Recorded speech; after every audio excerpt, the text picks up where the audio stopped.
welcome back to the Director's Garage. I am your host and resident idiot, Michael, reporting for duty. Get out! Okay, whatever. What a week we've had around here. We've had 2 episodes within a few days and my first ever YouTube short. Short and pathetic. Well, I can't do that consistently. I gotta pay for this stuff, folks. I have a real job too. Today, we're flipping the script a bit. I was originally gonna do a blind What's in the Box episode from Audio 46. Have I mentioned that they're your personal audio superstore lately? Well, Audio 46 stepped up and rush shipped me a different item. So we'll be opening up the next chapter in the story of this Hifiman Susvara today with a heavyweight What's in the Box that I'm moving up a full episode. Explanation to come. But first, I do have to thank Audio 46 for getting this box to me so fast. And they ship fast and free. They have been a Director's Garage supporter for more than a year now. I don't take money from Audio 46 as a sponsor.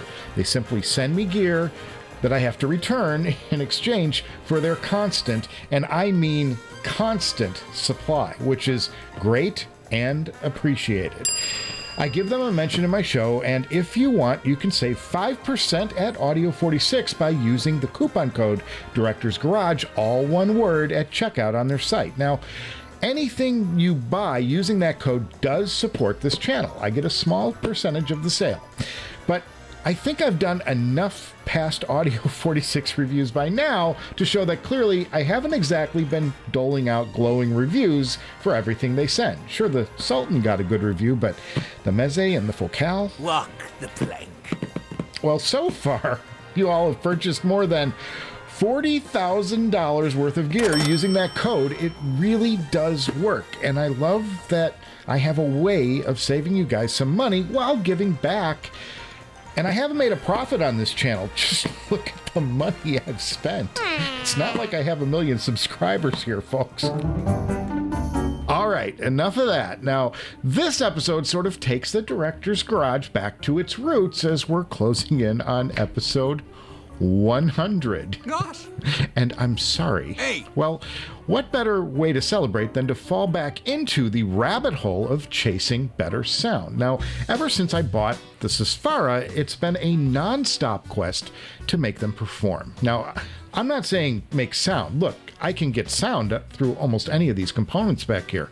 And at the moment, I happen to think these things are pretty well sorted. But this chapter is about finding the right component to really open these up and deliver the full potential of this power-hungry headphone. So I started this journey with the WA5LE from Thieaudio. This is like 8 watts of power or something. I mean, it's got serious chops. But since getting the Susvara, I didn't have a lot of confidence that I was near the potential of what the Susvara could do. The WA5LE does amazing things on certain headphones. They light up the Abyss, and it's my preferred amp with a number of the headphones currently in the Director's Garage. The Focal Utopia and the LCD5 come to mind, but I had my doubts about the Susvara. So next, I purchased this thing a few months back. This is the Phonitor X in the background there. Now, this is the same amp used by headphones.com to review the Susvara. So I thought, well, somebody there must know what they're doing, right? So, and it's also mentioned with frequency in the Headphone Susvara thread as a capable amp. But I got into a discussion with some of you all, and the suggestion was made that the Phonitor X, which is the amp that I specifically purchased because it can drive the Susvara, was underpowered. Now, I'm not an amp wizard. I understand basic electronics, but I get lost pretty fast, and I rely on my ears, and I listen to other people. Now, I'm willing to confess that I'm an idiot on this show, and listening to other people might be a symptom of that. Who knows? But you can decide that for yourselves. I'm good either way, but I am willing to experiment to a point, so I made a few moves, and this episode is going to try to put that theory that the Phonitor X is underpowered for the Susvara to the test. We're putting on our Director's Garage lab coats, or t-shirt, to answer the question, was I truly an idiot for buying the Phonitor X? The case for the Phonitor X is this, and I'm conceding that it's not the very best amp for the Susvara. I know it's not. but it has up to 24 dB of gain that you can push to this headphone through the dip switches on the bottom of the amp. Now, I've only used 22 dB of that so far, and that's plenty to produce ear-splitting levels well before halfway on the pot. Now, I'd also admit, though, that there's more to amping a headphone than just gain in the equation. And with most analog sources, when you start pushing gain, you introduce noise. I'm assuming it works that way in the audio world too. Comment below. So maybe having a lower gain but a higher powered option will deliver better results. So there are a ton of options out there when it comes to amping the Susvara. And if you ask 100 Susvara enthusiasts, they'll give you 75 different answers. Now, some people suggest that a speaker amp is the best solution, something like a Macintosh power amp. But those suggestions usually come with the warning that you can fry the headphone if you're not careful. Well, that's not a path I'm willing to walk down, no matter how good the sound gets. This show will be over very fast if I start baking $6,000 headphones for the sake of an experiment, though I'm perfectly aware that there are more than a few viewers out there that wish I'd simply take a bath with the Macintosh power amp, while it's plugged in, of course. Now, another suggestion, and this one is repeated a lot, is the Bakun 13R. That's a $6,000 power amp that will produce 45 watts into 4 ohms. It's a shit ton of power, especially for a headphone. But these things are sold out everywhere, and finding one on the used market has been like trying to catch a falling knife. They're gone before you can even hit reply. So what I wound up with is what's in here, and I think it's time to check it out. I was drowned, I was washed up and left for dead. I fell down to my feet and I saw they bled. Got that one? That's Jumpin' Jack Flash by the Rolling Stones, the Glimmer Twins, Mick Jagger, Keith Richards. And glimmering seems to be a nice thing to hope for in an amp. Don't you want an amp that kind of glimmers? Okay. A couple more little things. I think we are down to it. Are you ready? Are you ready? Are you ready? Boom. But I think we're going to get a reveal here, so let's just... Whoa, look at that. We got an FE. Anybody know what an FE is? Yep, there's 2 components in this box. You can see another one right down there. Oh, this is definitely the heavier of the 2. So, 2 boxes, both with an FE. Any takers? All right, this may be another clue coming up. Let's take a look. Wow, can you see that? Oh, you can't see it. Okay. This unboxing has gone to shit. And I gotta think that there's a component of you folks out there that's like, what the hell did he buy? So here we go. Let's just pull this up, and it's this guy right here. This here is the Ferrum Audio OOR. Ferrum Audio OOR. And I'm going to show you what's in the other box before we go further. So opening box number 2, well, I'll let the cat out of the bag. It's a power supply. And there it is right there. You can see it's called the Hypsos. You got to work on these names, guys. Pull this off, and you can see it's another small black box. But this one's much, much heavier. There is a major winding inside of this, okay? And it comes with a power cable, connector cord. And to be fair, as I show this off a little bit to you guys, you can see some dials there. We'll get some B-roll going too, but you don't need the box on top here, the Hypsos. Boy, that's a bad name. You don't need the power supply to make the amp work. The amp does come with its own power brick, but every time I've seen these things displayed, there always is a stack, and it seems to be a general consensus that you don't get the most out of this OOR amp unless you have the Hypsos connected to it. Dumbest name ever. Beyond that, I should say that these 2 units have been developed specifically with the idea of driving the Susvara, and the reviews that are out there seem to be quite favorable. So I was willing to take a look at these, and if I can hear a performance gain over the Phonitor X, I'll sell the Phonitor X off. Simple as that. Now, this stack was paid for by the Bank of Directors Garage, and Audio 46 did give me a break on the pricing. They really are the best, guys. I laid down my own cold hard cash just to see how big of a fool I've been. So through the magic of YouTube, let's see. We haven't done this one in a while.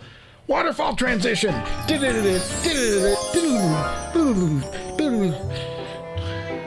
it work?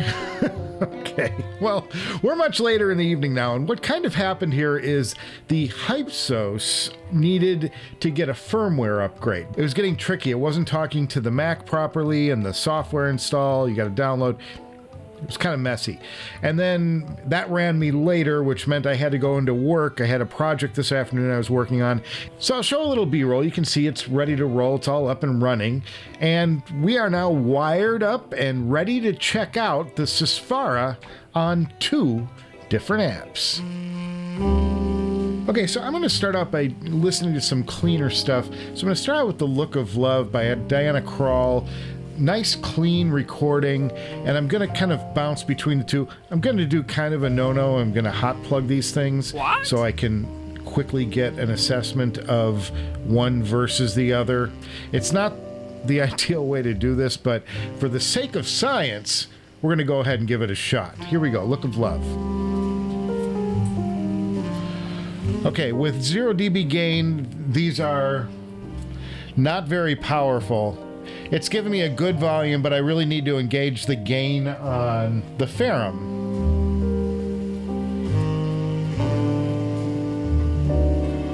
Oh yeah, you put the gain in on the Ferrum and you get a lot of volume at once. It's very pretty. There is a full range of sound here. It's very clean. I think it was maybe a little cleaner when I was back with 0 dB. Let's try it again. Now it could be a volume effect. Now it sounds a little cleaner when I'm not boosting the gain on it. And that sort of follows along with what my perception of how this amplification stuff works. It sounds wonderful.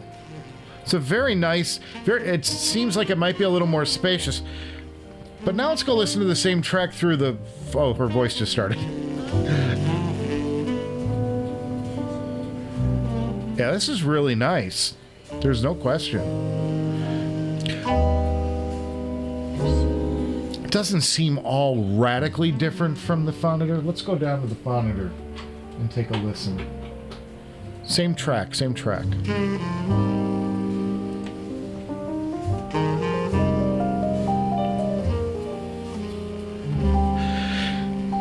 Maybe a little bit looser in the bass. Let's go back to the other one.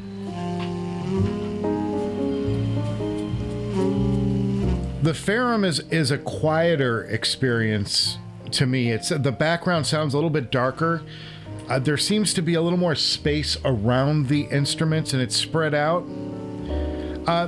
And the Phonitor X, in comparison, now we're comparing the two, because by itself it sounds wonderful. There might be a little bit of more grain inside of the sound, like I'm hearing a little bit more, like a little dirtier sound. Yeah, it sounds a little bit more bunched together under the Phonitor X. It's not bad though. This sounds... They're similar. I don't think this is a drastic difference so far. I will say that I think the Ferrum's a little cleaner. I think that it's a little more spacious, maybe a little wider even in the sound stage. Definitely more of an open-y feel sound. It's got more air to it.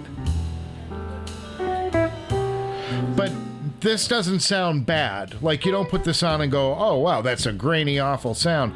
This is acceptable, just not as good as the Ferrum. And we're talking about small little...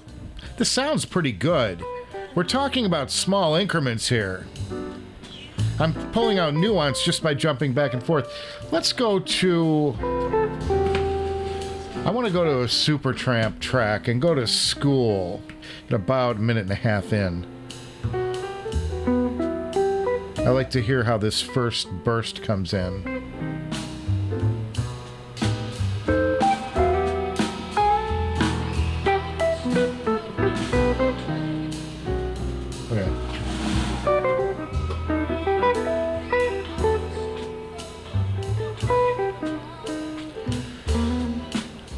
the same in the bass. The tone is almost identical. Like, there's no real difference in the tone. It's more about what it's doing with some of those technical elements. You know how I do sound properties and then I do sound structure? The sound structure sounds very much the same. It's the properties that we're messing with here. It's things like dynamics and soundstage and imaging. The imaging is almost identical. There's just a little more space between. It sounds a little more open, and the details. There seems to be a little bump in detail on the Ferrum over the. It's a cleaner sound. I don't even know if there's more detail. I think it's just cleaner. Like, everything sounds more washed. Like, it's a better presented version of the sound. That said, I'm talking about a very small amount here. It's not a wholesale change. It's like, oh yeah, it's a little different, but not a big jump here. It's a very small jump. It seems to me, with the gain on, it's a lot closer. Both of these add some grit to the sound by engaging extra gain. And that follows logically how I think an analog amp should work. Sounds great though. And we're on the Phonitor and this sounds really good. Yeah, it's really nice. I'm going to listen to the same section again now. Whoa, that's louder.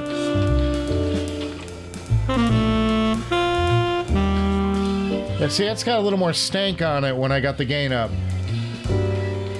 It's cleaner when you take the gain off. So, but that said, if I take the gain off on the Phonitor X, you don't have enough drive. If you take the speaker outputs of the Phonitor X, they don't have that extra gain stage, the 24 dB if you flip both dip switches. You don't have enough gain. Like, there's just not enough to drive these things if you're coming straight out of the speaker, because it doesn't have that gain stage. You go through the 4-pin, the 4-pin has that gain stage added, so when you flip the 2 dip switches, you get a big, huge jump in gain. Well, that's great, and it drives these absolutely fine. You're just adding a little bit of signal to noise in there, it sounds like.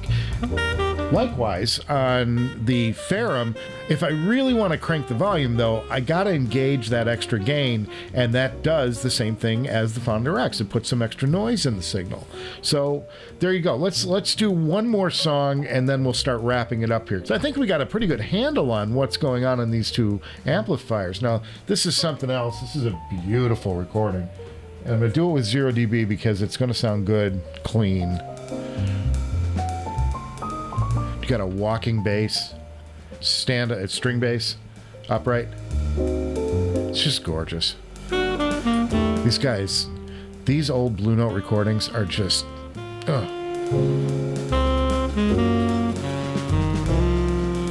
it's very intimate. At about 10 o'clock, you got the horn coming in, and then about 1 o'clock, you got the bass and drums sort of together.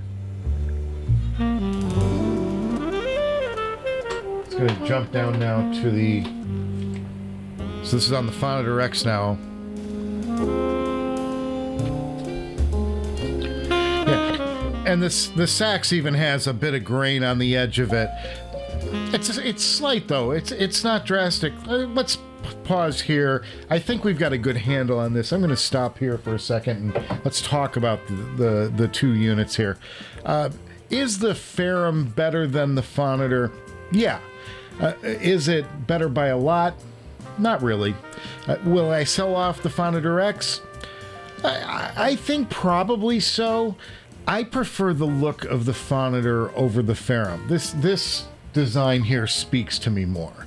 The finish is better, the buttons and knobs are chunkier, but sound-wise, the OOR is a little bit better. Not by all that much. I would have been fine had I not done this little excursion and never known the difference. And I'm not convinced that I could pass, say, a blind taste test between these two amps. They're reasonably similar, especially with that gain engaged. With the gain engaged on the Ferrum, the two get really close. Now, I do note a more spacious soundstage on the Ferrum, and there's a little bit less grain, especially when you don't have the gain opened up. I do think the Ferrum outperforms the Phonitor, but it's not a wholesale change, and I don't hear any meaningful difference in tonality. So to sum it up, I'm not an idiot. This time, the Phonitor X does a good job of driving the Susvara, but I also think that I'm not really taking full advantage of the Phonitor because I'm really not using that crossfeed feature or the angled speaker features. I'm not really into those, and they're there and you're paying for them with the X, so that might be another reason to maybe consider letting it go. Now, I do have one more thing. And it's this. Now, this is a box that's been sitting here for more than a few weeks. It's a Budget IEM that I've been itching to show y'all. I just haven't had the time. And I know some of you have been getting anxious that I haven't been featuring as many budget-minded products lately. And admittedly, that's kind of by design. But here you go. Now, let's just open it up and tear into it. Just a simple box, and I'm going to confess that I did open the outer package on this. I wasn't really sure what it was at some point, and I needed to just see what the heck was in it. So it's not a total mystery to me, and I did buy this myself with my own money, so I knew that it was coming. I just kind of lost track of what the hell I bought. I do that on occasion. That's the big dumb guy factor at work live. So let's just open this up and check it out and fly. And this is the FiiO Eclipse, and this is the Crinacle edition, the Crinacle FiiO Eclipse. Now, I like Crin's tunings, and I really enjoyed the Blessing to Dusk, and now this is a half price from that down, maybe even a little more, about 150 bucks or so, and I thought that this is something that I should probably just check out. If I can give you a recommendation on a $150 headphone, we're having a good day, right? The hard part, though, is, you know, with the 7 Hertz Timeless and how good that is at $200, if you're coming in at $149, it's okay, you can save 50 bucks, but it's a tall order to not tell somebody, hey, let's spend the 50 bucks extra and get the Timeless, because you get a planar magnetic IEM that's gorgeous sounding. You know, it sounds hundreds of dollars higher than what it cost. So let's take a look now. I'm down to it. This is a magnetic flip case, so let's take a look at these, and no, we got ourselves a manual. So let's pull, oh, that's going to reveal this. Okay, so let's go back to this, and hey, there they are. You know, these are kind of handsome. I kind of like this. It's like a sound wave, like a dark black ocean wave crashing. I don't know about an eclipse. I'm not getting an eclipse out of this, but I am getting like a really cool ocean vibe. That's kind of nice. So let's pull this out and let's see what else comes in it. Oh, we got, this is a heavier thing. What the hell's in here? Oh, it's got a pelican. Yeah, it's like a little mini pelican. How cool is that? Man, 150 bucks, you're bringing it. Yeah, it's got a brush. Oh, man, this is really... And then you got all these tips. Look, there's 4 packs of tips in there. Damn, you're getting some value out of this IEM. And then we go down to the prize, and let's see. Well, we got a decent cable, nothing too special. But I do like that it's MMCX, which is always kind of cool for a headphone at this cost. And put these in. I like the, oh, there's no memory wire in the cable. There's a really good seal happening. The TENNMAKs come through again. We're going into the KN8, and I think it's time to head into another sound impression. What do you say? Whoa, there's a kick to these, and they are efficient. Well, there's a nice bottom end on these. I'm going to drop the gain down a little bit because these are quite efficient headphone. Oh, these are lovely. This is Cardigan. Okay, so there's a really nice deep bass, very authoritative, and it feels slammy to me. It might be even overdriving to a degree. This is a really full range track though, full range pop track. Let's go find something a little more neutral. Gonna go down to Ben Webster. I've got Ben's Blues. It's off of the Gentle Ben album. It's a nice winning sound. Might be a little bitey in the treble. Tons of bass. I mean, these are thumping bass. Sax is really, it's a just maybe a touch bright, but it's clean. It's a really nice clean sound. If I had to guess, I would say we're talking about a couple BAs here, and then there's definitely got to be a dynamic driver down low. Okay, I'm gonna go to some AC/DC now. I think this isn't a great jazz IEM because it is a little accentuated, and jazz has got a more natural feel to it, especially the older school stuff that I like. So now we're going to Hell's Bells off of Back in Black. I love these old tracks from AC/DC. They're just Now this is a good match. You give it some stuff that's fun.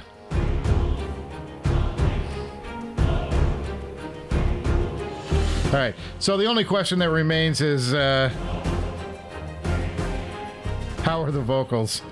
Are Brian's vocals gonna just grate at me? Treble is a hair too bright. If you're under nominal volume, if you're under like a normal volume level, it's not too bright, but these seem to be calling for more fun songs, which I want to crank up. And if I crank it up, it gets a little on the bright side. So it's a hit or miss for me. Not the most detailed experience. Lower treble, upper mids. Just a little bit out. Yeah, a little overrepresented there. Okay, so I just wanted to have some fun with these, and I wanted to show them off, and I didn't want to do a whole show on these because I like to give you a little more than just one little IEM demo, but these are a fun tuning. I don't know that I would say I would go for these over, say, the 7 Hz Timeless or the Thieaudio Legacy 2. Both of those headphones have a little better sorted upper mid lower treble area. This one comes in at a little bit, just a touch on the harsh side. And like I said, I want to crank up when I have this much bass and I'm listening. It's gonna sound great with fun music like hard rock and stuff, and those are the songs that I want to crank up. Well, if I crank this, I get into a little bit of biting on the treble end. So you're kind of like, go up. I want to go up there, but I can't because it kind of hurts a little bit. So, or it grates a little bit. So it's a mixed bag on these. They're $150. If you like a little crin tuning, a little crin magic, sure, why not try them? But I would say that I would also advise you to first check out at the $100 level, check out the Thieaudio Legacy 2, also the Aria, the Moondrop Aria, which is about $20, even cheaper than that. And I would definitely at this point, it's a must buy, is that $200 7 Hz Timeless. Just be prepared. You're going to have to, you're going to have a significant player to get the most out of them. So I'm going to thank you guys for stopping by the Director's Garage today. Of course, it's now 2 in the morning. It's ran a little long. Now, next up, we're going to be going back to that Audio 46 blind What's in the Box. That's the product that I skipped for today. I can't wait to see which mystery product they're serving up. Plus, we have a full sound check on the way of the Audeze Carbon. Now, that's the headphone that really impressed me in the last show. And I'm probably thinking I could throw some comparisons to the LCD5 in that episode. That would be kind of cool, especially with the new amps up here. What do you say? So give this episode a thumbs up if you enjoyed the amp dive on the Hifiman Susvara, or you can do the other thing if you thought the show should have ended with the electrocution. Now, I can't say I blame you either way, but I will see you before you know it.